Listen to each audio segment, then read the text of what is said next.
Dalam beberapa postingan sosial medianya, tangan pria itu tampak cukup besar mirip dengan kartun Popeye seperti yang dibuatkan sebagai nama akunnya. Bahkan ukuran tangan dengan badannya tampak tidak seimbang. Memiliki tangan dengan ukuran besar, tak jarang pria ini mendapat beberapa pertanyaan dari netizen yang penasaran. Dalam video sosial medianya pria itu pun menjawab pertanyaan dari netizen. Menurut keterangannya, sewaktu ibunya mengandungnya, ayahnya pernah memukul dan membunuh seekor kepiting yang sangat besar. Mitosnya, membunuh hewan saat istri sedang hamil itu tidak boleh, kata pria itu bercerita. Waktu baru lahir berat badan pria itu hanya 1,5 kg. Neneknya bahkan mengatakan badannya baru lahir hanya sebesar botol namun bentuk tangannya masihlah normal.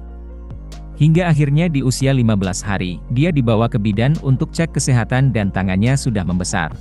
Halo teman-teman, dari cerita saya yang kemarin, ternyata banyak di luar sana yang memiliki kisah seperti saya. Mitos atau faktanya itu tergantung teman-teman sekalian, tapi setiap perbuatan pasti ada pertanggungjawabannya. Lanjut cerita kemarin, kisah saya ini berasal dari nenek, karena beliaulah yang merawat saya dari lahir sampai kelas 6 SD. Lanjut cerita, usia 15 hari saya dibawa ke bidan untuk cek kesehatan. Ketika ditimbang, berat saya 4 kg, yang pada awalnya saat lahir kurang dari 1,5 kg menjadi 4 kg dalam 15 hari. Saat bedong saya dibuka, semuanya menjadi lebih kaget lagi. Bahkan bidan tempat saya berobat teriak karena melihat tangan saya yang besar. Nenek yang merawat dan memandikan saya setiap hari tidak sadar dan tidak tahu sejak kapan tangan saya menjadi besar. Yang pada awalnya bayi kecil mungil, setelah 15 hari mempunyai tangan yang besar. Karena saya hidup di kampung dan dari keluarga sederhana, jadi tidak bisa cek ke rumah sakit atau ke dokter spesialis. Hanya bisa diperiksakan ke bidan. Katanya kondisi tangan normal, cuma ukurannya yang besar. Saat masih kecil, ejekan sudah biasa saya dengarkan setiap hari. Saya sangat bersyukur mempunyai keluarga yang mengajarkan saya tetap untuk bersikap baik. Saat umur 6 tahun, saya dibawa ibu untuk bersekolah di Pekanbaru. Disinilah saya harus beradaptasi dengan lingkungan dan orang-orang yang baru. Awal masuk sekolah, pastinya saya selalu diledek mempunyai tangan yang besar. Karena selalu saja diledek oleh teman kelas, karena habis kesabaran, saya tidak sengaja menamparnya. Keesokan harinya, teman yang saya tampar itu tidak datang ke sekolah. Ternyata ia sakit bahkan sampai seminggu.